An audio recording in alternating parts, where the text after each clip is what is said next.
del INEGI. El doctor Luis Huesca Reynoso tiene ya información, datos de la pobreza extrema, de la pobreza en nuestro país, de la desigualdad. Doctor Luis Huesca Reynoso, ¿cómo estás? Muy buenas tardes, gracias por tomar esta entrevista.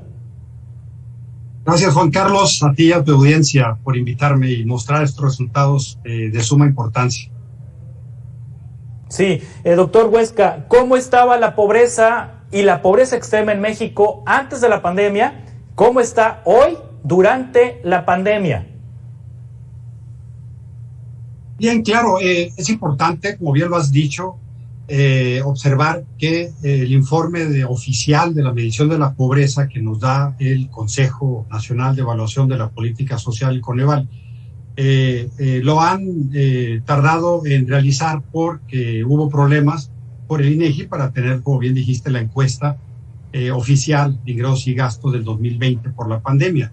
Sin embargo, la encuesta ya está por salir a la luz próximamente y en agosto tendremos el resultado oficial. Pero en tanto, nosotros a través de un microsimulador que hemos logrado tener un trabajo de casi 4 años a la fecha y con toda la experiencia de el Euromod, lo hemos logrado tener ahora este ejercicio para poder anticiparnos y que se llama MEXMOD.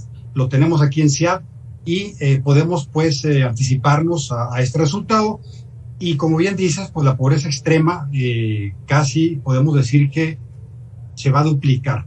El nivel inicial que teníamos de dato oficial era de 16.8%. Habría que esperar, según los resultados, que puede haberse incrementado hasta cerca del 27%, pero en este microsimulador lo que nosotros hacemos es agregar el pago de impuestos, algo que Coneval, por cuestión metodológica, no hace, porque los datos sencillamente de la encuesta INIG, que es la de gastos e ingresos que comenté, no pregunta eso, no es una encuesta para levantar datos de impuestos.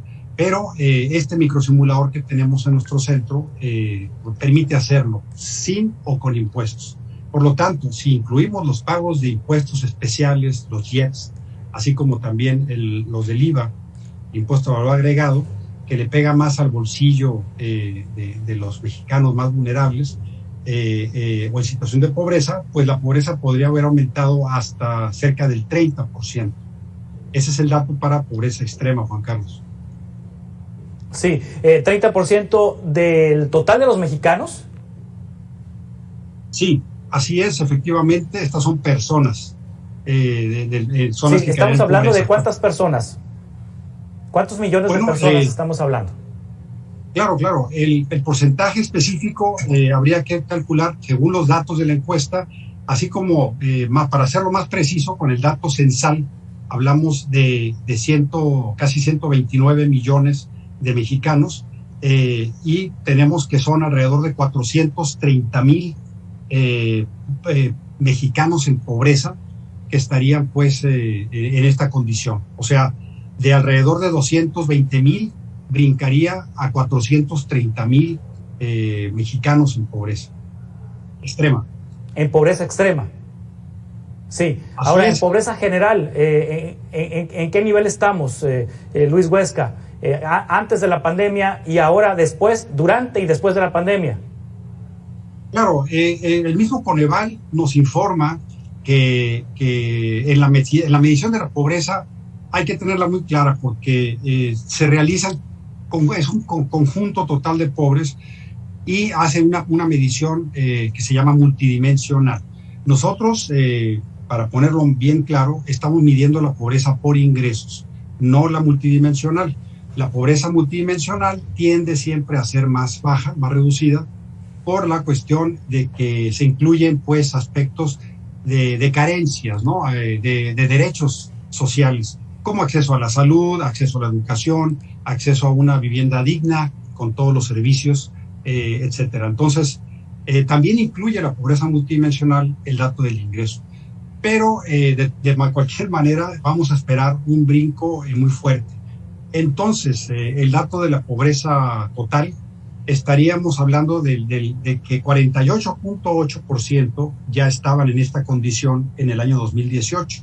En nuestro ejercicio de modelo, habría pasado de cerca de 50% en el año 2018 al 60% en el año 2020. Entonces estamos hablando de aproximadamente poco más de 10 puntos, 11 puntos porcentuales de la población en pobreza. Entonces, el 60% de los millones de mexicanos estarían en esta condición por el COVID, por el cierre que hubo en la pandemia. Sí. Estamos hablando entonces de unos 70, 80 millones de mexicanos que están en pobreza. Son alrededor de 77, aquí lo que acabo de calcular, 77 millones de mexicanos. Yes. Sí, 77 millones de mexicanos en pobreza. Y en pobreza extrema estamos hablando del 30% de la población. El 30% de la población, estamos hablando entonces de 30 millones de mexicanos en pobreza extrema. No, un poquito más porque ya somos cerca de 130 millones de habitantes. 130 millones. Sí. Entonces estamos hablando, sí, de alrededor de 430,000 habitantes en pobreza extrema, ¿no? También hemos hecho un ejercicio de lo que es, sí, perdón. 430,000, no, perdón, millones de personas, 4,400,000 personas. 4,400,000 personas. Así es. Muy bien. Entonces, esos son los datos que se están infiriendo a través de esta metodología que implementó el CIAD para saber cómo está la pobreza y la pobreza extrema después de la pandemia. Doctor Luis Huesca, ¿dónde podemos encontrar esta información? Está disponible en la propia revista que has comentado, así como también en la página de nuestro centro, el CIAD, www.ciad.mx, nomás para corregir el dato, ya aquí lo calculé bien, son 38,700,000 personas que estarían en pobreza. No, le faltaban un par de ceros ahí. 38,700,000 son el 30% del total de la población. También la pobreza se calcula en términos de hogares. Por eso pudiera haber una confusión si estamos hablando de hogares o personas. El mismo Coneval nos ofrece la publicación de los informes en personas. Por lo tanto, en personas hablamos que habrían pasado a 38,700,000 en pobreza extrema. El dato, pues, de la desigualdad también va a tener un crecimiento que nos puede llevar aproximadamente, así como regresarnos en el tiempo, alrededor al año 99, al año 2000. Estamos hablando, pues, de 21 años al menos hacia atrás en desigualdad, pasando esta de un nivel de 46,9 a un nivel de 52. De 52,8 en un índice que llamamos de Gini, que es un índice muy sencillo, ¿no? Mientras llegue casi a 1, la desigualdad, estamos hablando de que sería el máximo nivel. Y en el caso de México, pues encontraríamos este incremento que es alrededor de 8,8% de incremento en este índice de desigualdad, lo cual nos llevaría, pues, a un retroceso de al menos 21 años hacia atrás en el tiempo. Sí, doctor Luis Huesca, nos vas a presentar un par de gráficas que preparaste para la audiencia de Mega Noticias, a ver si las podemos poner al aire y que nos expliques el contenido de estas gráficas. Me imagino que son datos que ya nos proporcionaste ahorita, pero si hay que complementar algún otro dato para ofrecérselo a la audiencia, doctor. Claro, esta figura nos muestra esencialmente, si observan, las barras del lado derecho, las de color rojo, son las del año 2020, en plena pandemia y pleno cierre de los negocios por protocolos, y podemos observar las caídas en las primeras dos columnas, las primeras barras, las de color rojo, que son precisamente los empleos que fueron generados en el sector formal y en el informal. Entonces, observamos que el sector formal habría pasado de lo que son asalariados, trabajadores que dependen de un patrón, de alrededor de 15,900,000 a 13,992,000. pero la caída más fuerte se presentó en el sector informal, al pasar de 21.613.000 a 15.678.000. Y si le aunamos las columnas que siguen, que son precisamente población en edad económicamente activa, pero que por alguna razón declararon en la encuesta que no estaban pues teniendo algún ingreso, también en el sector informal y formal sumarían alrededor de 8.700.000 personas que perdieron su trabajo en el sector informal, y en el formal alrededor de 3.400.000. Estos dos datos suman alrededor de 12 millones de empleos perdidos.